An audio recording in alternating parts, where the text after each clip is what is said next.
nakaramdam, Kim? Wala. Ikaw ba, may namimiss ka? May namimiss ka ba? Good morning. So, isa lang ang pumasok lahat sa isipan ng mga Kim Pao fans at iyon nga ay si Paolo Abilino. So mga chika, dyan makikita natin yung reaction ni Kimi na talaga namang namula sa kilig. Panoorin nyo ito.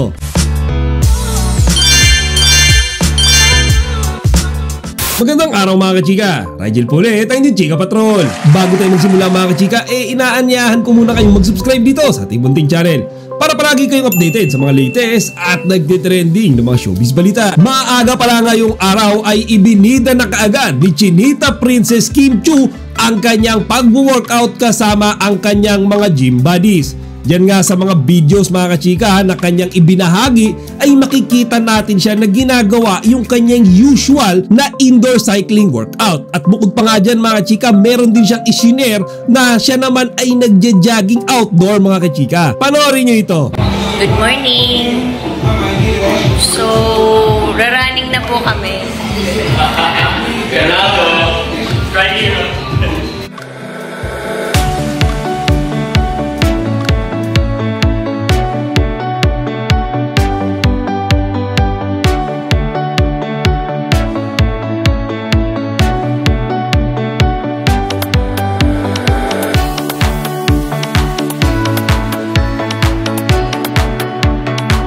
So marami ang mga nakapansin na bakit nga daw hindi niya kasabay si Paolo today sa kanyang pagwo-workout. Feeling ko mga chika yan ay dahil sa conflict ulit ng kanilang schedule. Feeling ko mga chika may other activity ngayong araw si Paolo. Kasi nga mga chika meron pa isang separate video mga chika na makikita naman natin si Paolo Abilino na nagwo-workout, nagbubuhat kasama yung kanyang mga gym buddies naman. At feeling ko nangyari ito nung mga nakaraang araw. And sa totoo lang mga kachika, kinagiliwan talaga ng mga Kim Pao fans yung mga workout videos na isinare ni na Kimi at ni Paolo. Kasi nakakatuwa nga naman talagang tignan na itong couple na ito ay parehong fitness goal ang nasa isip. Di ba mga chika, bihira yung mga ganyan tao sa industriya ng showbiz ngayon dahil nga lagi silang pagod, lagi silang puyat.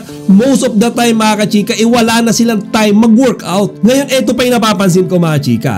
I'm well aware naman na talagang lagi silang nag-exercise, lagi silang nag-gym, pero parang this past few weeks napapadalas mga kachika, napapansin nyo parang sunod-sunod yung mga isinishare nila na pag-workout nang sila ay magkasama or yung kanya-kanya muna sila. Ngayon feeling ko mga kachika, do wala pa naman silang official na pag-amin kung bakit, pero tingin ko may pinaghahandaan sila mga kachika. Tingin ko kaya sila nagpapakondisyon ng todo-todo sa kanilang mga katawan ay dahil ito sa kanilang nalalapit na shooting sa pelikula nilang pagsasamahan na My Love Will Make You Disappear. Kaya naman mas lalong na-excite ang mga Kim Pao fans mga kachika kasi talagang nakikita natin yung effort and dedication ng Kim Pao para sa kanilang first movie together. Samantala mga chika, hindi naman nakatakas sa pang-aasar si Kim Chiu mula kay Bong Navarro sa episode nila ngayong araw sa It's Showtime.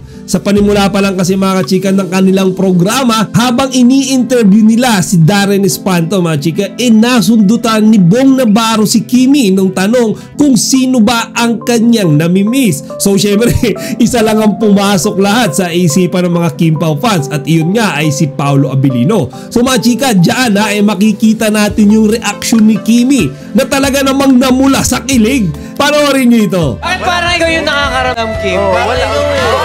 Ikaw ba, may namimiss ka?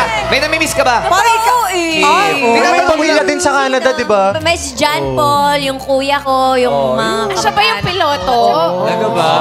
Hello sa mga kapatid ko. Saya nga lang kasi hinihintay ko na sabihin yung pangalang Paolo that time kaso isinalba siya ni Darren mga chika. Sinalo ni Darren yung tanong na yan ni Bong Navarro kaya hindi na nakasagot si Kimi. Yan nga yung mga asaran na talaga namang namimiss kung gawin nila kay Kimi sa It's Showtime mga chika. Siguro iisipin nyo medyo makasarili ako kapag pinagtitripan nila si Kimi. Pero nakakakilig lang kasi every time na inaasar siya dyan sa kanilang programa kay Paolo Abilino. Kasi diba yung reaction ni Kimi parang hindi mo ma-explain na siya ay nahihiya, kinikilig. Yung tipong hindi naman siya tumatanggi mga chike. Hindi niya i-deny, hindi niya lang talaga alam kung paano sasagutin yung pang-aasar sa kanya. Pero overall mga chika, believe din ako kay Kimi kung paano niya tinitake yung mga ganyang klaseng pang-aasar ng kanyang mga fellow It's Showtime host kay Paolo Abilino. Kasi hindi siya napipikon, hindi siya naaasar. Kumbaga,